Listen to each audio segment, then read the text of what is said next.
Good morning. This is meeting number 20 of the Standing Committee of Procedure and House Affairs for the first session of the 42nd Parliament. This meeting is held in public and it is televised. In our first 15 minutes today, we'll continue our inquiry into the question of privilege related to the matter of premature disclosure of the contents of Bill C-14. In the second hour, we will resume our study of initiatives towards family-friendly House of Commons. The Clerk of the Ontario Legislative Assembly will appear by video conference. What we're planning to do is, because our time has been truncated, we will just have probably the opening statements by the clerk and the law clerk. You'll have lots of time because we're not going to do the hour of questioning now. We'll postpone that to another time. And so we don't infringe on anyone's privilege by not getting questions. And start another case. Yeah, that's right. Yeah.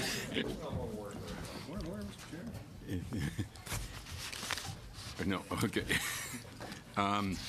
So I'd like to. Where the names are? Mark and the law clerk. Mark Mosk. Yeah. Okay, you have the.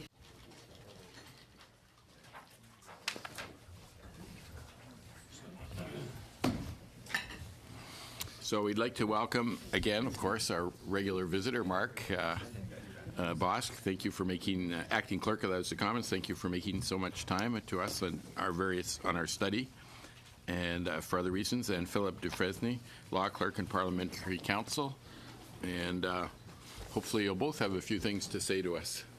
So whoever wants to start could start. Thank you, Mr. Chairman. In fact, I have prepared remarks, and then we were both prepared to answer your questions, but we will obviously put that off to another time. So we're pleased to be here to follow up on the question of privilege, which was referred to the committee on April 19th, 2016. Pour la Chambre, les questions de privilège sont des occasions importantes. Questions of privilege are important opportunities for the House to debate and define both individual and collective privileges, and if the case warrants, to consider how a specific breach of privilege may be avoided in the future. In order to fully understand the role that the committee plays in this process, it may be helpful to review the procedures governing questions of privilege, and particularly the difference between the role of the Speaker and the role of the House and its committees in this regard. April 19, the role of the Speaker in relation to questions of privilege is a very defined and limited one. The citation from page 141 of House of Commons Procedure and Practice, second edition, cited by the Speaker in his ruling, bears repeating.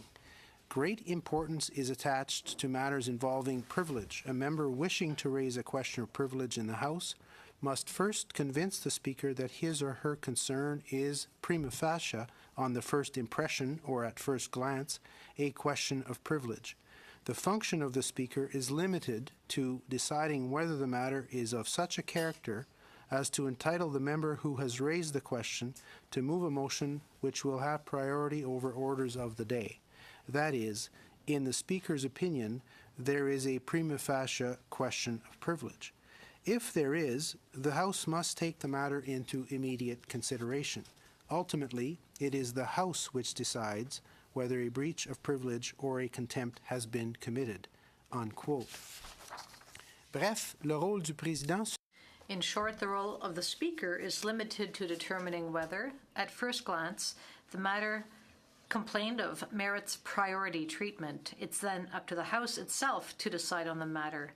In most instances where the Speaker finds a prima facie case of privilege, the resulting motion debated in the House directs the Standing Committee on Procedure and House Affairs to consider the matter, where a more detailed examination of the circumstances surrounding the breach of privilege can be considered. Is analogous to any other study conducted by the committee. The standing orders permit the committee to send for the necessary persons, papers, and records, and, as master of its own agenda, the committee is free to organize its study as it wishes. The committee may choose to dedicate one or several meetings to the consideration of the matter, and may, but is not required to, report back to the House with its findings or recommendations. On previous occasions where this standing committee has undertaken a study on a question of privilege, the committee has often invited the member who raised the question of privilege to appear as a witness. If other members are directly implicated or affected by a question of privilege, they are often also invited to appear to describe the effect of the breach on their work. When departments or ministries of the government may have relevant information to provide, the appropriate minister has appeared before the committee accompanied by senior departmental officials. En 2001, In 2001, a similar question of privilege was referred to the Standing Committee on Procedure and House Affairs by the House after the Speaker ruled that the disclosure of the details of a bill to the media before its introduction in the House constituted a prima facie question of privilege. In conducting its study, the committee heard from the member who initially raised the question and ultimately moved the motion. The Minister of Justice, as well as senior officials from the Privy Council office, also appeared. In response to a previous question of privilege that same year on a similar topic, the government had already initiated an administrative review by a private company regarding the disclosure. Therefore, to aid in its study, the committee exercised its right to request documents and received a copy of the report. A summary of the committee's hearings or any other documents or reports examined in the course of its study then becomes the basis for a report, should the committee wish to prepare one. The report may then be presented to the House, and a motion for concurrence in the report may eventually be moved, debated, and ultimately subject to a decision by the House. In the past, reports on questions of privilege have usually included the context surrounding the question of privilege and any concrete recommendations that the committee feels are helpful. The committee may, but is not required to, recommend specific sanctions against a particular member of the House, a member of the public, or any other agency or group. As an example, the 40th report of the committee, prepared in 2001 in relation to the case I described earlier, summarized its findings but did not recommend any sanctions. Ultimately, the committee concluded that it could not find that a contempt of the House had been committed or that the privileges of the House and its members had been breached. If the House of Commons then proceeds to concur in the committee's report, either by unanimous consent or following the normal rules of debate for such matters, its contents are formally adopted by the House, and where the recommendations or sanctions are specific, they become formal orders of the House requiring action or response. L'administration de la Chambre reste à la disposition du comité. As the committee considers how it would like to approach its study of this question of privilege, the House administration remains ready to provide the committee with the process support it requires. We look forward to answering any questions you may have next time on this issue. Thank you very much.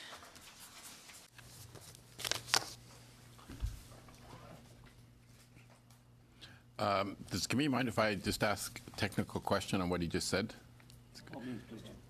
When you said that the sanctions could be against a member or anyone in the public, does anyone in the public mean include any staff that are on the Hill and any senators?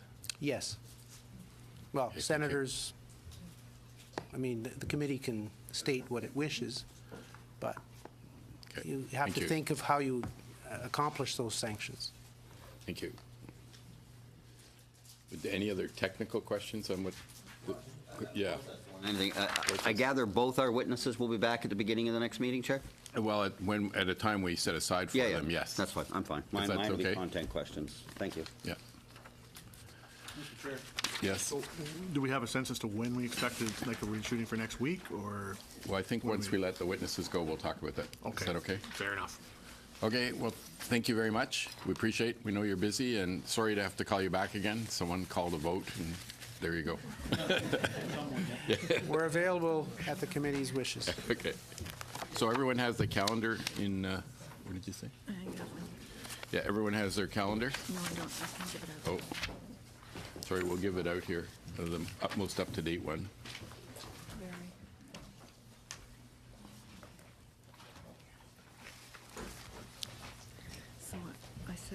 available time is there.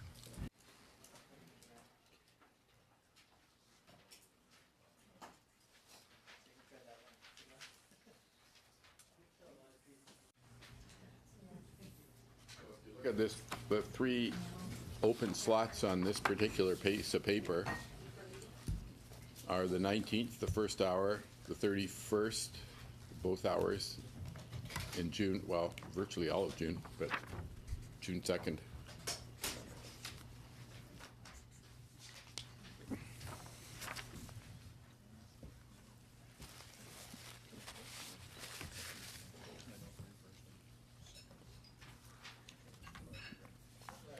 Yeah. My preference would be the 31st, just because I can't be here on the 19th, because that's Any other input? 30, We have drafting instructions. So you're suggesting, I was saying the 31st only because I would like to be there and I can't be here on the 19th. I wouldn't be surprised if drafting instructions take longer than an hour, too. 'cause Yeah, that we've was done a my lot of feeling. We stuff. could take the full 2 hours for that. Yeah. Andre? might, Sound good? Okay.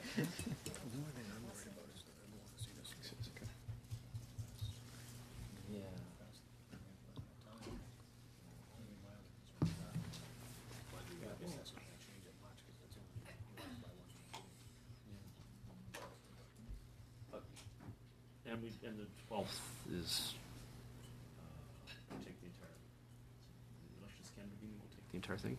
Yes. So was that a yes?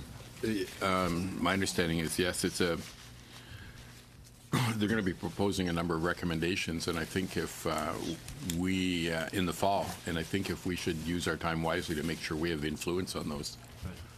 All right, so, you know what, I don't think there's any reason that, to avoid the 31st, that sounds fine. Okay? So agreed, the 31st, we'll see if they're available. 1 hour or 2. Okay. For an hour? Okay. Okay, and just in relation to the emergency, or just while we're tying up business before we go on, the emergency hours motion that I think we should try and get done as quickly as we can. I saw Andrew, I wrote him a note yesterday in the House, and he went up to talk to the Speaker, Scott, so I think he hadn't done anything until That could that. be it. So I think he went up to talk to the Speaker to set up a time to meet. So hopefully they'll get back to us soon. All right, that sounds good. Yeah. All right.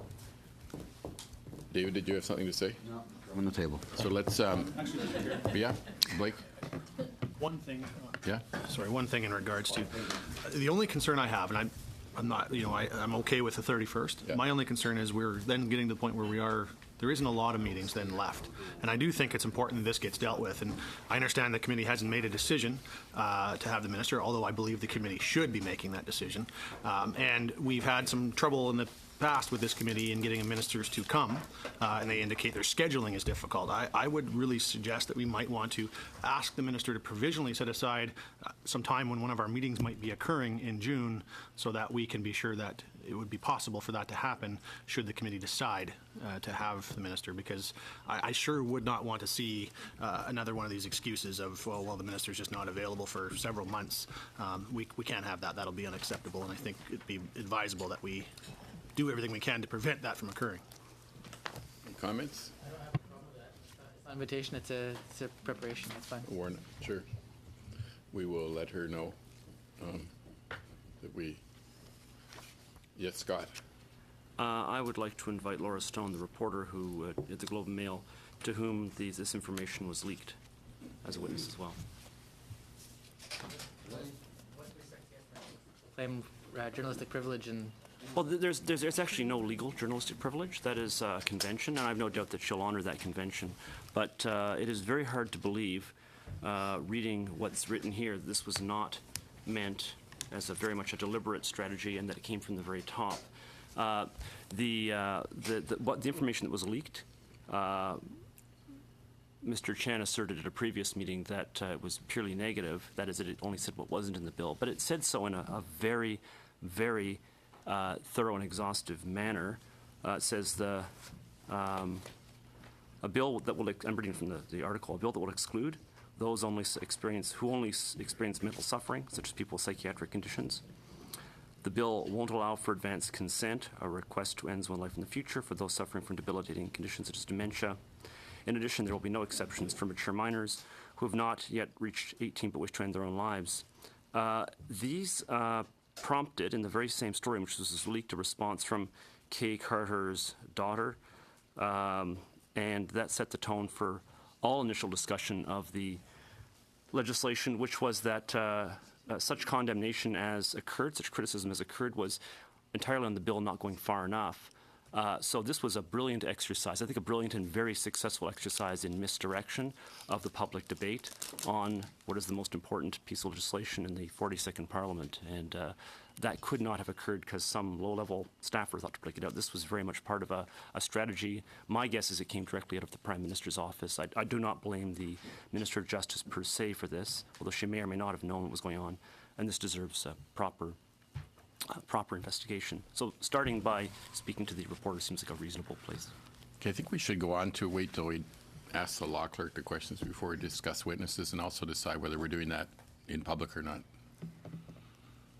Is that okay?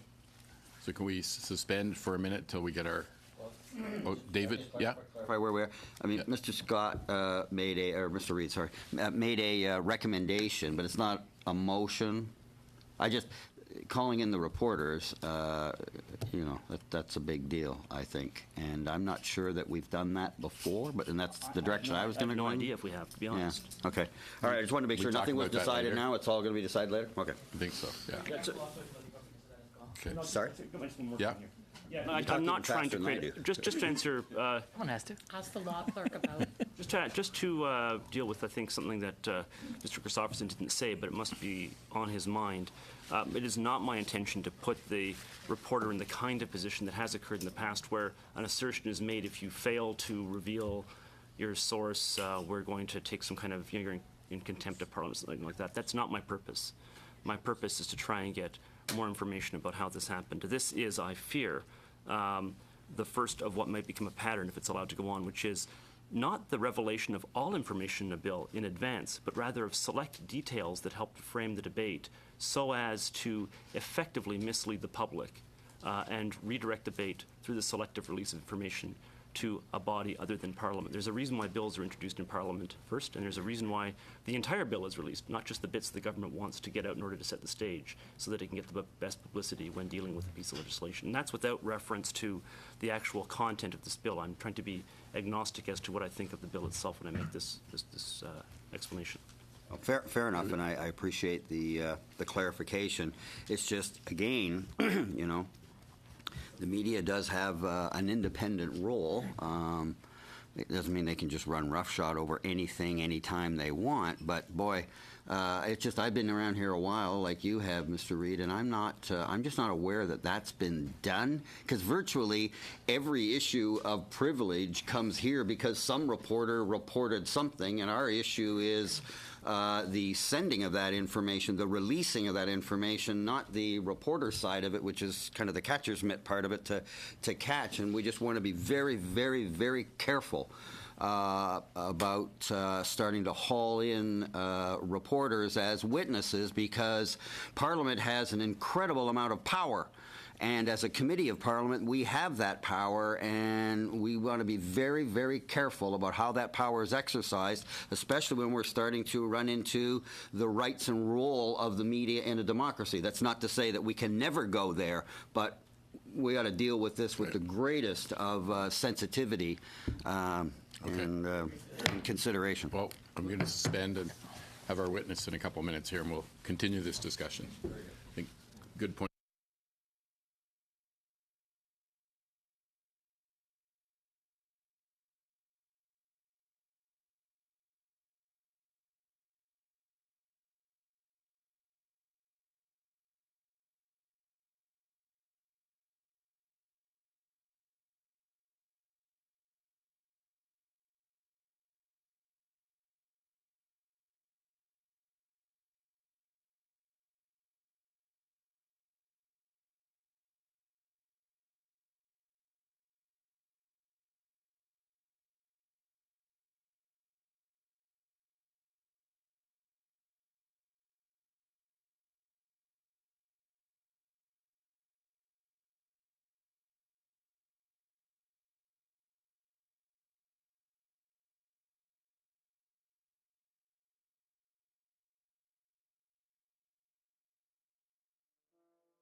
Hi there, can you hear me in Toronto?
So I'd like to welcome Deb Deller, the Clerk of the Legislative Assembly of Ontario. Thank you very much for taking the time. I know you're quite busy there, and can you hear us okay? Very well, thank you, and I can see you as well. Turn the sound up a bit. Okay, thank you very much. So if you can do an opening statement, then we'll have a round of questioning from the three parties present at the table here. Thank you. Okay, my statement will be fairly brief. I'm not sure how much our experience here at the Ontario Legislative Assembly can help you. In and around 2008, we had a committee that was having similar discussions to yours around how to improve work-life balance for MPPs. I will say that I think it was clear through the deliberations of that committee that, you know, the job that you folks do is by its very nature not particularly family-friendly, and there are challenges that are different depending on whether you're an in-town member, for example, or an out-of-town member, and you know whether you have families that where your children are school age or younger than that. So I think it is quite a difficult subject to kind of come to terms with, and I think what we found too was that there really isn't any kind of, you know, sort of cookie cutter approach that could be applied that would solve the problem for all members. Every member has a different situation, and what we at the Legislative Assembly in terms of the administration have tried to do is to offer whatever assistance and service we can to try and improve that for members. So that being said, I will give you a little bit of a commentary on what kinds of procedures we have in place and what kind of services are available to members in an attempt to try and improve work-life balance. If I could start with sort of the administrative or physical plant area that you're considering, and I've looked at the questions that you provided me, I can tell you that we have at the Ontario Legislature an employee assistance program. It's available to all employees and it's available to the members as well. That program will provide individuals with financial advisors, elder care resources, mental health counseling referrals, and in some instances, child care referrals. We are corporate members of an organization called Kids and Company. That organization provides child care options that can be tailored to suit specific needs. This is particularly beneficial to members, or would be particularly beneficial to members.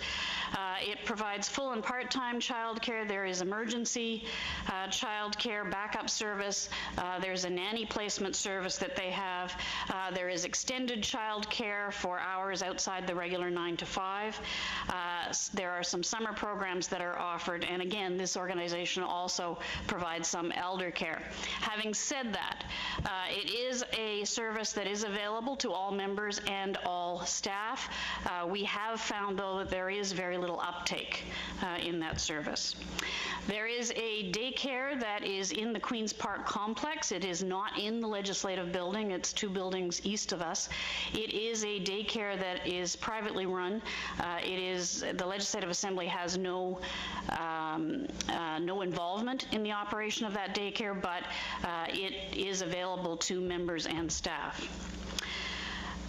In terms of sort of the physical plant, we have over the last several years converted all of our washrooms to make them, I guess, family friendly. They all, including the male washrooms, have change tables for babies. There are high chairs in the dining room.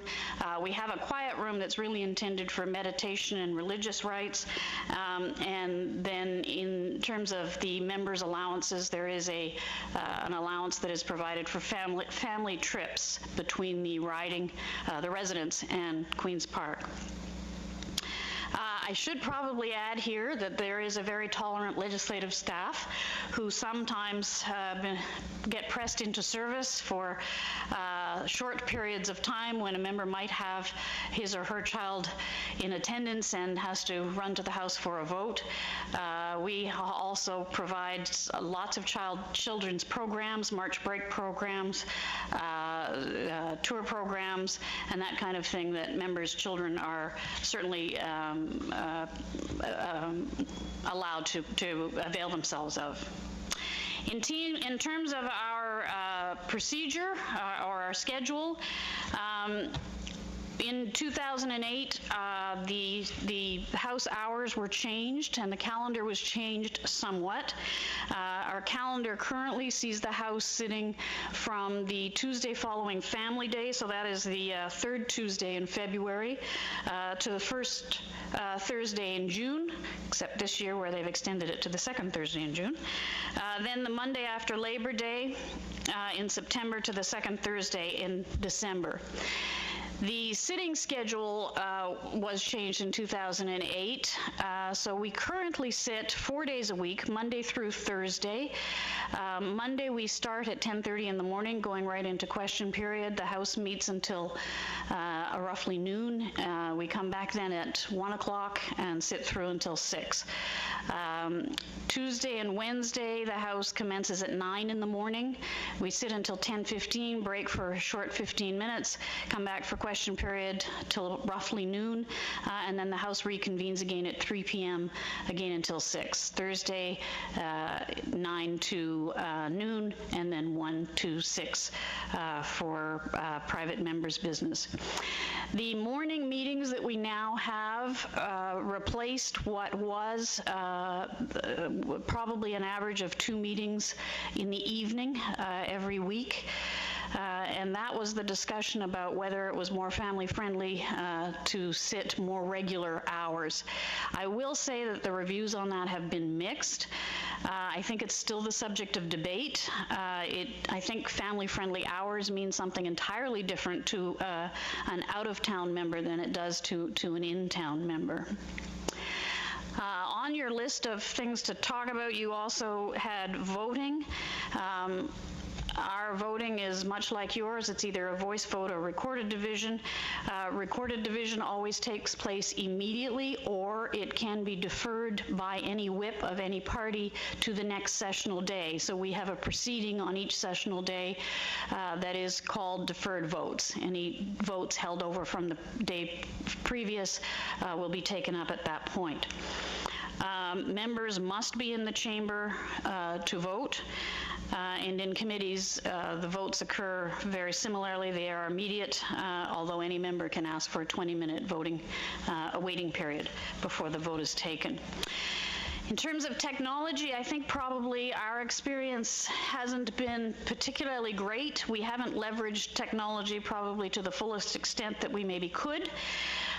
We are currently working on a mobile strategy, which we hope will allow greater access to parliamentary documents from members' tablets and phones.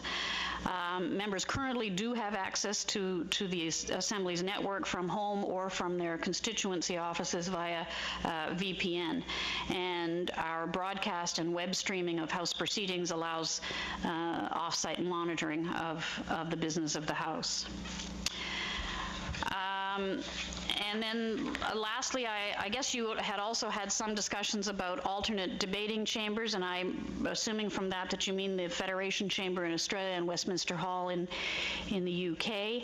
I don't know that I have much to add on that, except we do not have an alternate debating chamber. It has been discussed from time to time in legislative committee, but I think so far the members haven't really settled on a particularly usefulness of that idea. And that's really all I have by way of presentation. I'm happy to answer questions. Well, thank you very much. We appreciate you taking the time. Just a reminder to everyone in the room, you can access the food at the back. And we'll start with Ms. Vanderbilt. Thank you. Thank you very much for touching on most of the issues that we've been addressing in this committee in your presentation. I'd like to talk a little bit about the hours and the changes that were made in 2008. You noted that was when it went to a 4-day week, and that I just wanted a clarification. So on Thursday afternoons, from 1 till 6, that's specifically members' business? So I shouldn't, we did not go to a 4-day week in 2008. We had already previously had a 4-day week. Okay. What the 2008 changes did was to change the calendar somewhat and to create morning sittings as opposed to evening sittings. Okay. And to answer your specific question, Thursday afternoon, private members' business commences right after routine proceedings. So routine proceedings start at 1. They last usually about a half an hour. We do 3 items of private members' business on Thursday afternoon. That lasts 2.5 hours. There is a then possibility of government business occurring after private members' business. So private members' business usually ends sometime between 4:30 and 5 o'clock on Thursday, and then we move into government business. The change in the hours, was that something that you found, what was the impact on that of people that did have families? And I'd also still like to go back to the fact that it's 4 days. Have you found that since doing that more women have run and been successful? Has the number of women gone up because of that? We've seen an increase in the number of members in our legislature in the last 2 elections. I don't think, though, that I can point to the reason for that specifically. You mentioned that there's very little uptake on the child care provisions. Is that because there aren't that many children, the members with children, or there are quite a few? I think that there are quite a few members with children. I do think, though, that for most of them, they have already made their own arrangements. Many of them, particularly if their children are school-aged, don't bring their children to Toronto with them regularly, so their child care issues are in the riding. But I think most of them have already made arrangements that satisfy them. I think if the uptake that we see could potentially be around, emergency childcare or, the kind of last-minute arrangements that somebody might need to make in a pinch. And I also noticed that question period is earlier in the day. What was the reason for that?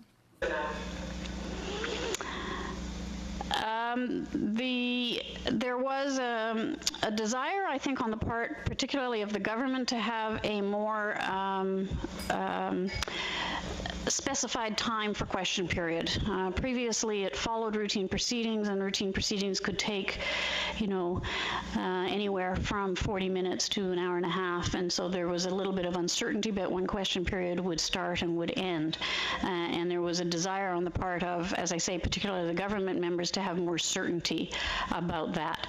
And in order to do that, the time, it had to be separated from routine proceedings, and so it was decided to make it a standalone proceeding and moved to the morning. Did you find that that makes members' time more efficient by having question period early in the day? I know that everybody's day starts earlier. Whether or not it's more efficient, that's probably something you'd have to ask members. I think that, and again, members who have different roles in the House have a different experience. I think probably for cabinet ministers, it's good for them. By noon, their responsibility in the House, unless they have legislation that's related to their ministry, is done, and they can get on with the business of their ministry. I think on the other hand, for the opposition, for some of those members, it's the same situation. If they have things to do in the afternoon, their afternoon can be largely free. At the same time, it does require a much earlier start time for things like the question period committees that each caucus has. So in fact, it's the predictability of the timing that's more important than the specific time of the day. Whether it's more important or not, I can't say, but that was what led to the change. And in terms of the timing of votes, you mentioned that the votes can be deferred to the next day. How often are votes happening spontaneously, where committees have to be suspended and people's schedules are interrupted, or particularly votes that are late in the day? We very rarely anymore have a vote that actually occurs spontaneously. There are some votes that cannot be deferred on an adjournment motion, for example, but most votes can, and they almost always are. That said, we typically have one or two votes during deferred votes after question period on any given day, and in very rare circumstances, we might have as many as 4. Okay, and that gives a measure of predictability in terms of the timing of votes for the purposes of members scheduling their day? Absolutely. Okay, and you found that that's been a positive change? I think it was positive for the members. It gives them, as you say, it gives them some predictability. I should say that the votes on private members' business are not deferrable, so those votes always occur on Thursday afternoon. So all of the votes are on Thursday afternoon for all the private members' business? Because private members' business occurs one day of the week? Thursday afternoon, that's right. And is that something that members have found to be a positive thing? Because obviously for us, we have private members' business each day. Having it all together, is that something that members typically have said is a good thing? Well, we've never experienced anything but having private members' business on a single day, so they don't have really anything to compare it to. But I think that they do like it. I think that Thursday afternoon ends up having a different tone to the debate. The members have guests that are there specifically for private members' business. I think they do enjoy the fact that it is all on one single day. They would be able to leave for their constituencies earlier if they weren't attending the private members' business, because there's rarely government votes on Thursday afternoon? Yeah, if there's any government business that comes to a vote, it's almost always deferred until Monday. But each item of private members' business is voted on Thursday. Thank you. Mr. Schmale, 7 minutes. Thank you very much for your comments. I appreciate your time here today to this very valuable conversation we're having. The first question I have, it might be a little difficult for you to answer, but I'm just curious because it might lead into my next round.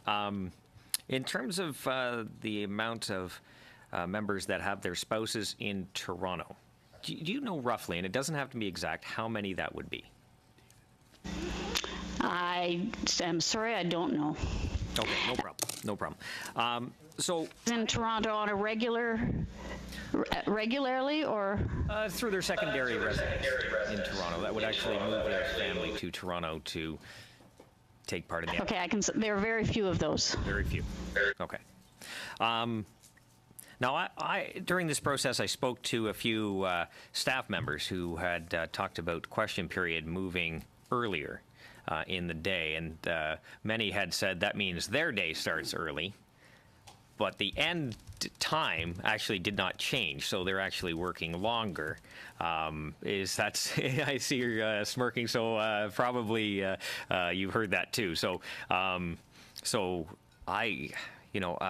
for families, I can see those with children would be very difficult to spend the morning with their child and actually, even see them in the morning at all. If you're working as staff and have to be ready for a question period right at, I believe you said 10:30, 11-ish, something like that. Yeah. Okay. Now, in terms of, I'm just curious, as part of the staff, what does that do to your day, if anything? So it's a good question. Look, you have to be careful, I think, when you're thinking about hours, because, as I say, what suits some members doesn't suit others, and there is an impact on staff as well. What we did was we effectively traded two evenings a week, which was the average that the House would sit during any sitting period, for 3 mornings a week, 3 2-hour periods that are always. So we ended up, in fact, increasing the number of hours that the House actually sits. And you're right, it does create this situation where, the staff that is in and around the chamber can't just arrive right at the time the House is scheduled to sit. They have to be there ahead of time to make sure that they're prepared, that, the microphones are all working and so on.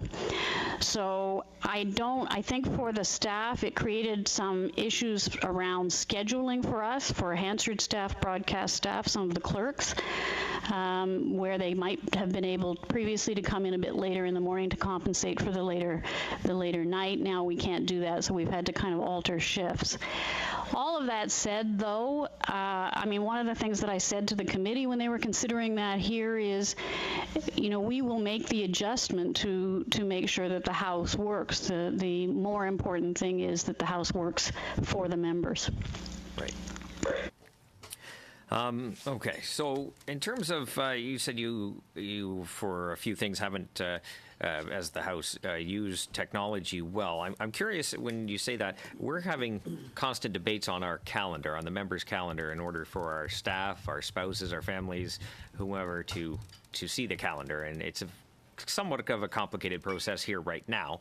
Can I ask how you are dealing with that? How do members share their calendar with their families and staff? The parliamentary calendar is posted. I think yours is too. I meant personal calendar. You meant personal calendar. So, really, though, the personal calendar of members is left up to the member and his or her staff. I think most members have a staff person who's responsible for scheduling. Many times those staffers are in communication with the member's family to make sure that they're aware of any events. Sometimes they're consulted with, because a lot of events are, in the evening or on weekend. To my knowledge and in my experience, the constituency staff, as well as the staff at Queen's Park, work in coordination with each other in developing the calendar. But beyond that, I would say that for the assembly staff, we have little or no involvement in members' personal calendars.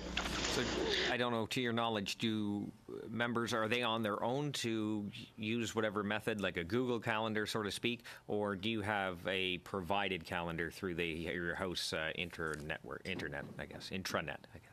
Calendar is Microsoft Outlook, but members are free to use any other application they want or any other calendar app. So to your knowledge, you haven't heard of any security issues with that or any problems that have arisen by using just the No, none. How much time do I have, Chair? A minute and a half. A minute and a half, okay. In terms of the legislative calendar, I don't have it in front of me, I do apologize. But in terms of sitting weeks, blocks of sitting weeks, on average, do you sit for 2 weeks straight, then a constituency week, or is it 3? Is there a set, I guess? Is there a pattern, I guess? Yeah, we in 2008 we actually used the House of Commons model to have more constituency weeks and then fewer sitting weeks in a block. So it is roughly 3 or 4 weeks and then a week's break, another 3 or 4 weeks and then a week's break. Every now and then, for example, this year, the calendar doesn't work particularly well because there are certain specific weeks like March break week, Easter week, that kind of thing. So I think this year we ran into a situation this spring where the House would have been sitting for 7 weeks straight and then would have a week off and then a week on and then another week off. So by motion, the House made an amendment to the calendar to alter that. Just a point of order, we don't have any off weeks or break weeks. We just have constituency weeks here. Constituency weeks. And I know that better than anyone, that constituency weeks are not exactly holidays. Suggestion as well. I guess I only have a few seconds left, so I will say thank you very much for your comments. I do appreciate them. Thank you, Your old Chair. friend. Deb, good to see you again. See you. Yeah, been a while. It has.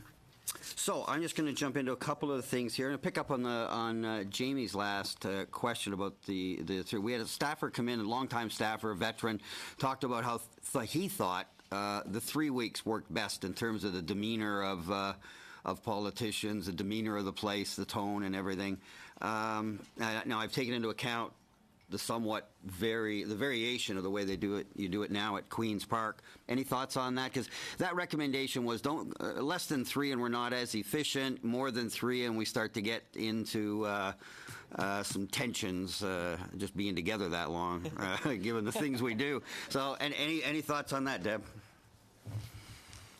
I think it's a valid point. I think what I've noticed is since we've had more constituency weeks built into the calendar, that in fact there is this kind of, I guess, cooling off period that occurs every now and then. Everybody goes away, finds out what's happening in the constituency and what's really important in the job they do, and then they come back ready to get back to the business of the House. I think in that respect, yeah, I think it's made an improvement in the overall climate of the legislature. On the occasion when we've had only 1 or 2 weeks in between constituency weeks, that is, I think it's true. It's not a very productive period of time. There isn't enough time to get, for committees to get really anything of any value done. So I'm inclined to agree. A 3-week block of sitting time is probably minimal, and I would say you don't probably want to go past 7 weeks. 7? Okay, we're near 7. My goodness. It reminds me of my mom's saying, which was, don't go away mad, just go away. So anyway, moving on. Another issue that came up, Deb, was the number of points. You may recall back in the day, I think you were deputy clerk at the time, and when we brought in the point system and we adopted the system that's here, and we transported that to Queen's Park, and I understand it's working well. One of the issues that's come up, and it's one that stays with me, just again, having been around so long, and that's the number of members who are maybe not bringing their family as often as they would like because of the politics around the reporting mechanism. Now, again, you'll recall in the day we moved to the point system because there was an inherent unfairness in reporting dollar values. So Howie Hampton, who had to come from Rainy River, spent a lot more money going to the capital than I did when I'm, an hour or so down the road from Toronto. So we moved to that point system. But now what we're finding is that especially younger members, they're getting younger, with a number of kids, and they're worried about the politics of that reporting mechanism. And the suggestion was made, is there some way that we can modify the point system, not in any way to prevent the transparency that's there now, but so that there isn't this standout number that one of my counterparts with 3 or 4 kids is going to generate. I mean, Denise is coming up in June. I think it's the first time this year she's had a chance to come up. But it's going to like 1 or 2 points over the course of a year. It hardly even gets noticed. But if I had 3 kids, that one trip alone, and the younger your kids are, the more that you want them to be with you to experience. Anyway, it's been asked, is there some way that we can think of, so the 2 points. One is, do you have this issue? Has it come up at all since the point system's been in place at Queen's Park? And secondly, do you have any thoughts that come to your mind as to how that can be reported in a way that doesn't make it stand out for the member, but the public still doesn't lose their right to transparency and accountability? It's not something that has come up either at the Board of Internal Economy or with me privately with members, and I'm not sure. It may be that the way we report it, which is sort of in aggregate, so it would be harder. You can't really see individual trips. Might be the reason why it's not as much of an issue here. I don't know. Well, get ready, because you're probably not quite caught up to the full disclosure pattern that we're into. But if you're not there yet, it's coming. The last thing, by the way, it's just so great to see you again. It really has been a long time. I was a deputy speaker for a year in addition, as part of the 13 years I was there, and I was a house leader, so we worked together very closely. It's just great to see a longtime friend. So the last point would be, again, presentations from staff talking about their kids and their participation and how much it meant to them as a staff member to be able to bring their children. We've kind of gone in the opposite direction over the last while. Stauffer is no longer here to give us the all-party party. The Halloween is gone. There's some semblance of it, but it's not like it used to be. But it sounds like it's still going full steam ahead at Queen's Park, and I just wondered if you'd either recap or elaborate on that for us. Yeah, I think I'm a good case in point. I think my kids, the job for me too has not been particularly family friendly. I mean, when my kids were little, I had long hours and spent long days away from them. I missed my son's first birthday, in fact. But they also had the benefit of having some experiences that other kids just didn't get. They were frequently at this building and got to know it and the people in it very well, and they still talk about their experiences in those days. We just yesterday I ran into one of our members who has a little girl who's about 2, and she's very comfortable here, and she and I had a conversation. I think there was a time when she was afraid of the black robe, but she's gotten used to that now. So she too is very used to being here. You'll remember when Chris Stockwell was the speaker, he had 2 young children, and they used to play ball hockey in the hallway right outside the speaker's apartment on the 3rd floor. Ball down the hallways. Yes. And not much has changed. We make a real effort to welcome both the children of members and the children of staff. And as I say, there are certain programs, the March Break program, for example, which we make available to the public, but we particularly make it available to staff and members' children. They come in, they make paper maces, they do scavenger hunts, all kinds of things. We also have some coloring books about the building, crayons, dot to dot, connect the dots, that kind of thing. So if a staffer's child is here visiting or a member's child, we have things that they can use to help them keep busy. Throw it in front of some of the members sometimes, too. Deb, thanks so much. I really enjoyed discussion. It was great to see you again. Take care. Thank you. Now we'll move on to Mr. Graham. Thank you. I want to take on where David left off a little bit on travel by family. How does it work? Do the points apply to the individual, or can a whole family go on a single point? So is each dependent given their own point, or do they travel as a group on a point? One return trip equals one travel point. So if there's more than one individual, they're using more than 1 point. So a member with 4 kids is going to have an awful lot of points in a trip. 64, they are entitled to 64 travel points, or at least it's round trips within their 64 travel allotment. And there is a list of qualifying family members that can actually use the points. How many members fly versus drive? I know federally, obviously, most members fly, but in Toronto, it's probably quite a bit less. Yeah, I mean that's one other thing to keep in mind is that the Federal House of Commons has a different challenge. You've got members from much longer distances. I would say that we have members who if they can make the drive within about 4 hours, they usually more typically drive. Anything longer than that, they're flying back and forth. So if they drive, do they have to report their family members in the car with them at separate points, or do they go on the 1 point? No. On the daycare, you said that it's private and operationally independent of the chamber, but I'm curious if you can answer some of the questions operationally of how it works. So is there a waiting list? Is there a long waiting list? Is there any capacity for drop-in? Does it sit long if the house sits long? This kind of operational question for usability for members. No, it's not tailored to the house, so it doesn't sit. It sits the regular hours that any daycare sits. I think you have to have picked up your child by 6 o'clock in the evening. There is the last time I checked, there is a wait list. It's not a long wait list, but a wait list nevertheless. And as I say, it does operate independently of the Legislative Assembly. Is it open to members and their staff, or all staff of the House, or how does it work? It's open to the public, but it's predominantly used by staff, and there have been members that have used it. I don't think there's any member currently that's using it.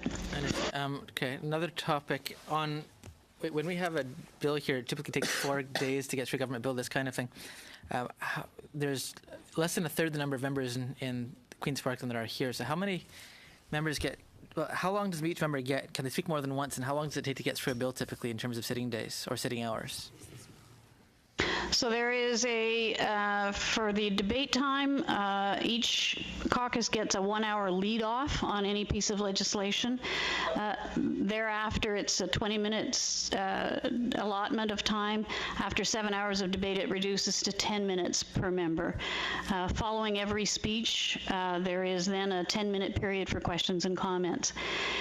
The length of time for a typical bill, we see a lot of bills now that are time allocated. In order to time allocate a bill, the government has to have allowed for, second reading either has to have occurred, the debate collapsed naturally, or they have to allow for at least 6.5 hours of debate at second reading before they can move a time allocation motion. Time allocation then is required a 2-hour debate, and then after that, depending on how the amount of time is that they've allocated to the further consideration of that bill is what we'll see. I guess typically we would see, I've seen bills on unanimous consent pass in the blink of an eye, and others take months and months. But if the government was pressed and wanted to get a bill through the committee or through the House and committees, they can usually do it in about 6 days. Okay, thank you. Ms. Sahota. No, I was going to share my time with Ms. Pitts. Oh, Ms. Pepe Taylor. Thank you. Thank you. Ms. Steller, first of all, thank you so much for joining us this morning. As you're well aware, PROC has been asked to look at making Parliament, or looking at policies to make Parliament more family-friendly. That was the first part, I guess, of the work that was given. But after the past few weeks or few months, we've looked at it's more than that. It's also at looking at improving work-life balance for us, and also at making Parliament more inclusive. So for that, I've got a bit of a potpourri full of questions here for you, so they may not really follow, but they're just important questions that I really want to ask. So first and foremost, what is the average age of your members that are sitting right now in Ottawa, in Ontario?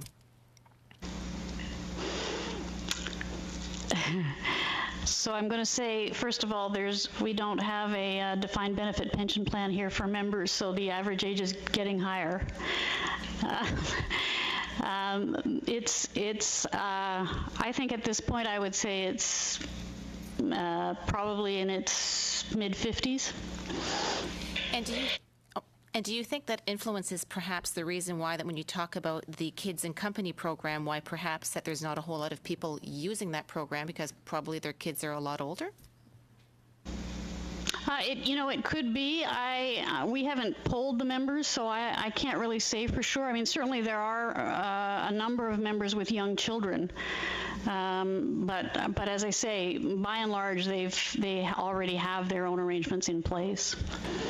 And what's the percentage of female members that you have in Ontario? We currently have 38 female members out of a house of 107. At one point during your presentation as well, you had talked about washrooms, that you had made sure that all of your washrooms were suited for both men and women if they had young children. I have a specific question. Do you guys have any gender-neutral washrooms in your house? Yes. We have gender-neutral washrooms, and we have those same washrooms are fully accessible. So they're single washrooms, so that visitors and staff members who require a little bit of extra space can maneuver in them. And one last question with respect to decorum in the house. Do you guys have any specific policies with respect to keeping the house a bit more civilized in Ontario?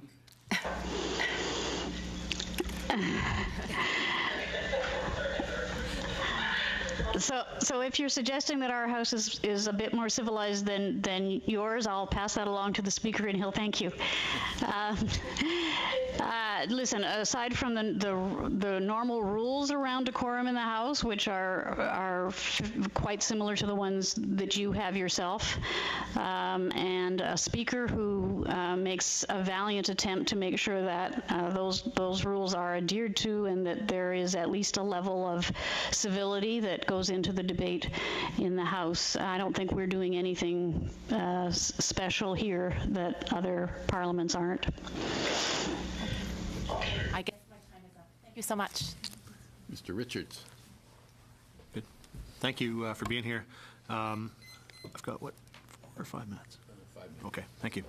I wanted to start with a couple of questions surrounding, some of the private members' business in the question period. First question I have, though, actually, is how many MPPs in the Legislative Assembly there? 107. 107. Okay. So about a third of what we would have in the House of Commons. And I was noting, looking at your typical calendar for a week, I would say your Monday through Thursday, your hours that you sit on Monday to Thursday there are quite similar in terms of the number of total hours that we would sit Monday through Thursday here in the House of Commons. And then, of course, we have a Friday that we sit as well. And it looks like the main difference, obviously, is that there'd be one less question period by not having a Friday. And then there would also be, you've got about 2.5 hours less time for private members' business in the Legislative Assembly there than we do. Now, of course, you have a third of the members, so proportionately that still probably gives you more per member in terms of times for private members' business. So obviously I can see the impact that we would have here if we were to sort of approach this the way the Liberal government is hoping to here, which is to get rid of the Fridays. That's something they're seeking to do. I think the effect we would have would be to see less time for private members' business here. We would also see less time for question period, and then therefore the balance would, the opposition would lose those opportunities. So would individual members of the government, of the governing party, pardon me, and so that's obviously a concern that I have here. I wanted to move, I guess, to question period. You have now at 10:30 typically is your question period, Monday through Thursday. When would it have been prior to the changes that you made? It was in the afternoon. We used to come into the House at 1:30 and do routine proceedings, and question period was part of routine proceedings. So it could occur really any time between 2 or 2:30. Understood. And you've obviously already indicated that one of the consequences of moving it earlier in the day is that the start time is much earlier for many people to sort of prepare for question period. I guess the one difference that you would have there, and it sounds like you've had some concerns and feedback around that, and maybe the people feeling that hasn't been helpful to them. It sounded like that was what I was hearing. Let me just let you respond if that is actually in fact the case in a second. But I think the one further thing we would want to consider here before doing something like that would be, we've obviously, everyone coming into to Toronto to sit there would be coming from the same time zone, and in our case we've obviously got people coming from 2 or 3 hours time zone change. I happen to be from Alberta, so it's a 2-hour change for me, and I know for my colleagues in British Columbia it's a 3-hour change. And so, especially on a Monday, we often get in. I know my flight gets in around 1 o'clock. A lot of the people coming from BC, their flight's getting in around the same time, 1 o'clock in the morning on a Sunday evening. Obviously, the impact on someone coming from British Columbia of an earlier start on a Monday could be a pretty significant impact of their day starting at 7 o'clock in the morning. They're still kind of on a 4 o'clock in the morning as of Pacific time, and I can see that potentially creating some challenges to see moving there. I wanted to just kind of ask, in relation to question period, have you kind of had that feedback that it sounded like you had, but I wanted to confirm that the feedback of starting a little earlier has been problematic for some people? And I guess the other question would be, is there other unintended consequences that you've seen as a result of those changes that you've heard feedback on?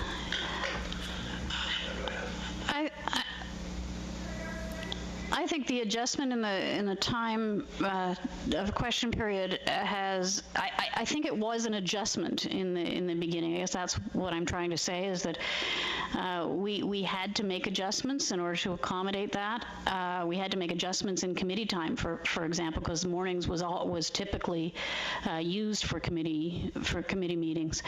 I think having made those adjustments, there's still mixed reviews about it. I think some members prefer it because their day is much more predictable. I guess as predictable as a member's day can get. Other members who just really don't like it, I think they think that, members will tell you that as the day progresses and the news cycle goes, the news cycle progresses, that there are things that come up that maybe later a question period's done and then have to wait till the next day before there's any consideration of it in question period. So there's that issue. There is the very early morning start time. But like I say, I think the reviews are mixed in terms of the legislative staff. I think we made some adjustments to schedules, and I think we're actually have handled it very well with very minimal disruption. So, I'm not sure you can say that it's been a bad decision or a good decision. I think it depends on who you speak with. You make a very good point, though, about time zones. There are considerations that you have to take into account that we didn't and don't, and those are important considerations. So if I can just have like 10 seconds, Mr. Chair. So I think it's fair to say from what I've kind of heard from some of the statements you made earlier about being careful when we're making changes to hours, and that some things, it sounds like what you're saying is that any change we make would be maybe friendly for some members and their families and not so friendly for others, and so we should really be proceeding carefully. Is that fair comment? That would be my advice, yes. Thank you. Ms. Sahota. Hello. Thank you for being here today. First of all, I want to say that I find that the programs and services you offer at the Ontario Legislature are amazing. The summer program, the March break program that you were talking about, they sound very exciting for, just as Mr. Christopherson said, even for some members, they would be fun. But so do those programs usually take place when the kids are off school, yet it's a sitting week? Is that when you find them most beneficial? When the kids are off school, and actually frequently when the House is not sitting. March break, for example, the House doesn't sit, but the program is offered and members have availed themselves of it. In some instances for March break, I think members find that a perfect time, out-of-town members, a perfect time to bring the kids to Toronto and spend the March break week in Toronto. Okay. And you're finding high levels of participation in this program over the daycare program that you have?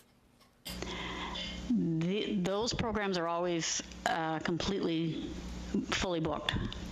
Okay. I definitely think it's a good idea and something that maybe we should try here. I don't know how many members will fly into Ottawa on an off week, but certainly there's other opportunities where we could have it throughout the year, and it's something to talk about for sure. I'd like to also go back and find out when you removed the Friday sittings. You said it wasn't 2008. Do you remember what year it was, and if you were the clerk at that time, or deputy? Well, I was here because I remember the Friday sittings. The House, though, when the House sat on Friday, it did not meet on Wednesday. So it was still a 4-day week. Wednesday was reserved for cabinet and caucus meetings. And there were some committees that would meet in the afternoon. But the House did not meet, and it met for half a day until 1 o'clock on Fridays. The change to sitting on Wednesday and dispensing with the Friday, I think occurred sometime in the early 80s, but I'd have to go back and check. That sounds similar to our week in a way. However, the House does sit on Wednesday, but we do have our caucus meetings, and it starts a little later in the day.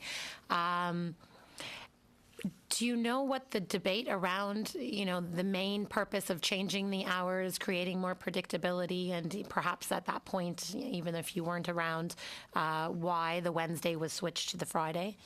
Yeah, it had to do with out-of-town members not being able to spend enough time with family. So there was a push to get rid of the Friday sitting so that those members that had to travel could get home in a decent time to spend with their family, and in fact to have some constituency office hours. Okay. Do a lot of the members, from what you may know, do a lot of the members have constituency hours on the Fridays? A lot of them have constituency office hours on Friday, many of them even Saturday. Okay.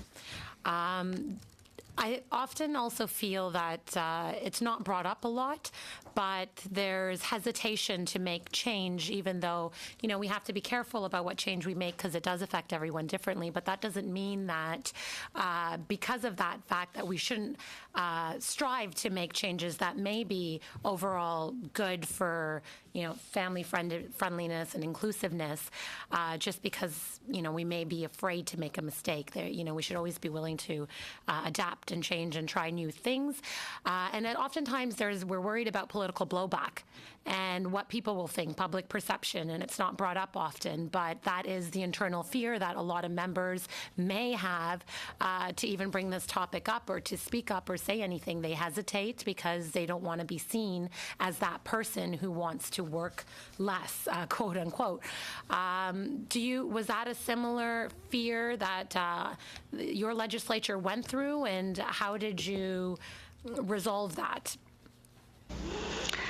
It's always a fear, and it's too bad. I'm going to be completely blunt here and say that I think that this kind of bashing politicians and the work they do has become popular sport, and it's really unfortunate. I wish that members themselves would stand up for themselves. The hours are terrible. They spend lots of time away from their family, particularly out of town members. And you're right, there is frequently, whenever there is a change, I think there's an attempt by those that are commenting on it to suggest that maybe the change is made in order to somehow give the members some undeserved benefit. All I can say about that is I think that, what happened here in 2008 was that in order to get rid of the night sittings, they felt that they wouldn't be able to withstand the public criticism of having fewer hours in the legislative chamber. So the question was not so much, do we need that many hours in the legislative chamber, but how, what's going to have the least negative reaction from the public. So that's why they were keen to replace the evening sittings with morning sittings. And we ended up, in fact, with more hours of House time in the week than fewer hours. So I'm not sure in the end how that necessarily improved work-life balance. The thing that I think, you made a comment at the beginning of your question about there's a resistance to change, and I think that's largely true, especially in a parliament. But I think it has to be considered change, and you have to think about what might be the unintended consequences. A small example of that is what happened in 2008 here is that initially they had every day, including Monday, starting at 9 a.m. Those were the hours when the House first adopted them.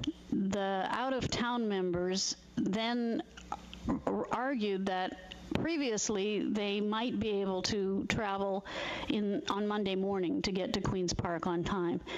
With a 9 o'clock start time, they were now having to leave their home Sunday evening, in many cases missing Sunday dinner with their family in order to be here for 9 o'clock on Monday morning. So there was an amendment made to the hours so that now on Monday we start at 10:30. It was sort of a small compromise. But it was something that the committee hadn't really considered when it made the recommendation to change the hours. Thank you so much for all the detail that you provided. Thank you. Thank you. And our time has expired, but I just have one follow-up question. On the Thursday afternoons, when you have private member votes and the government votes are deferred, do all the members stay for those votes, or do some of them go a long way away, try and sneak out Thursday afternoons? Thursday afternoon for private members' business. Those 3 votes that we take for private members' business, not all of the members are in the legislature for those votes, but they also typically cross party lines. The vote is not necessarily party by party. So I think there isn't as much of a need for all members to be there. If there is, if we move on to government business on Thursday afternoon, if there is a vote, it will, in all likelihood, be deferred until Monday. Thank you very much for appearing today. I know you're busy, but this has been very helpful for us, and we really appreciate your time. Thank you. We're adjourned.